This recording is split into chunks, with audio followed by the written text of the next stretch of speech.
Hello mga kaiklabu! Gawa naman tayo ng dessert na gelatin. Tapos lagyan nga natin ng dalawang klase na melon. Isang honeydew melon at isang melon.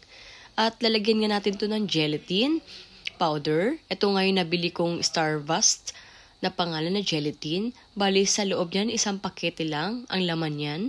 Tapos maglalagay muna tayo dito ng water. 4 cups na water ang ilalagay natin dito. At bago nga natin itong ilagay yung ating powder na gelatin. Kapag nga nilagay na natin yung ating powder na gelatin, kailangan lang natin to halu-haluin para naman matunaw na rin yung ating powder na gelatin dyan. Bali, strawberry flavor nga pala itong nilagay kong powder na gelatin. At naisipan ko pa nga maglagay ng isang klase na gelatin. Ito nga yung ating Mr. Gulaman. Lychee yung flavor nito at nilagyan ko na nga rin dyan at ganun din yung procedure. Halu-haluin lang natin hanggang sa matunaw yung ating powder na gelatin dyan at bago nga natin to pakuluan.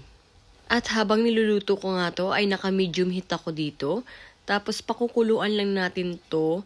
Then kapag kumulo na to, tsaka na natin to ita-transfer dun sa ating mga fruits na melon. Aantayin lang natin to na kumulo at kapag kumulo na nga to, papatayin rin natin yung apoy at isi-set aside muna natin to habang piniprepare natin yung ating mga fruits na melon. At ito na nga yung ating fruits na melon. So ilalagay lang natin to sa aluminum tray.